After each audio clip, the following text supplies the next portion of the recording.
வெத்து விளம்பரம்னு சுத்திக்கிட்டு இருக்க நம்ம முதல்வருக்கும் சுகாதாரத்துறைக்கும் தமிழ்நாட்டுல இருக்க அரசு மருத்துவமனைகளோட அவல நிலை மட்டும் கண்ணுக்கே தெரியாது போல இருக்கே. விருதுநகர் மாவட்டம் காரியாபட்டி அரசு மருத்துவமனையில் நடந்த ஒரு அவல சம்பவத்தை தான் இப்ப பார்க்க போறோம். காரியாபட்டிக்கு பக்கத்துல இருக்க மாங்குளத்தை சேர்ந்தவங்க தான் அழகுராணி. இவங்களுக்கு வயசு 30.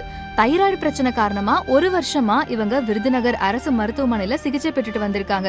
அது மட்டும் இல்லாம தைராய்டுக்கு தொடர்ந்து டேப்லெட்ஸ் எடுத்துக்கணும் அப்படின்னு டாக்டர் சஜஸ்ட் பண்ணதுனால மாசம் மாசம் விருதுநகர் அரசு மருத்துவமனைக்கு போய் அங்க மருந்து மாத்திரைகளை வாங்கி பயன்படுத்திட்டு வந்திருக்காங்க.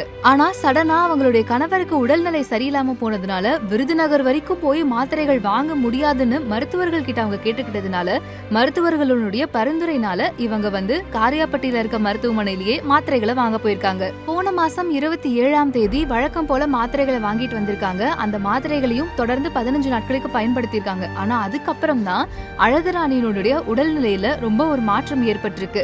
நாக்கு சுருண்டு ரொம்ப கடுமையா பாதிக்கப்பட்டிருக்காங்க. எதனால இப்படி ஆச்சுன்னு சொல்லி பதறி போய் அவங்களோட உறவினர்கள் எல்லாமே மதுரையில இருக்க ஒரு தனியார் மருத்துவமனையில அட்மிட் பண்ணிருக்காங்க. ஆனா அங்க டாக்டர் சொன்னதுதான் இருக்கிறதுலே ரொம்ப அதிர்ச்சிகரமான விஷயமா இருந்தது. காரியாபட்டி அரசு மருத்துவமனையில அழகுராணி வாங்கின மாத்திரைகள் எல்லாமே வேற மாத்திரைகள், அதாவது மாத்திரைகள் மாத்தி கொடுக்கப்பட்டிருக்கு அப்படிங்கிறது தான் இருக்கிறதுலே அதிர்ச்சியான அந்த செய்தி. அதாவது விருதுநகர் அரசு மருத்துவமனையில தைராய்டுக்கு கொடுக்கப்பட்ட மாத்திரைகளுக்கு பதிலா இந்த காரியாபட்டி அரசு மருத்துவமனையில வெட்டு வலிப்புக்கு கொடுக்கிற மாத்திரைகளை மாத்தி கொடுத்திருக்காங்க.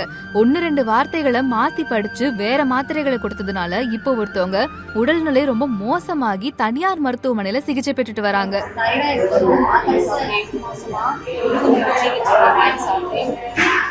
அவங்க போக முடியாததுனால காரியாபட்டி சிகிச்சை வாங்க போனேன். டாக்டரும் நோட்டை பார்த்துலாம் எழுதி கொடுத்தாங்க. கரெக்டான மாத்திரையை பார்த்து அம்மா மாற்றி கொடுத்துட்டாங்க. அதனால நான் ஹாஸ்பிட்டல் அட்மிட் ஆகி இப்போ நாங்கள் எனக்கு குழந்தைங்க இருக்கு. நான் அட்மிட் ஆகி இப்போ ட்ரீட்மெண்ட் பார்த்துருக்கேன். விருதுநகர் வரைக்கும் போய் என்னால மாத்திரைகள் வாங்க முடியலன்னு சொல்லி பக்கத்துல இருக்க காரியாபட்டி அரசு மருத்துவமனையில நான் மாத்திரைகள் வாங்கிக்கிறேன்னு சொல்லி பயன்படுத்தின எனக்கு எதுக்கு இப்படி ஒரு மோசமான நிலை அப்படின்னு சொல்லி அழகுராணி இப்ப புலம்புறாங்க.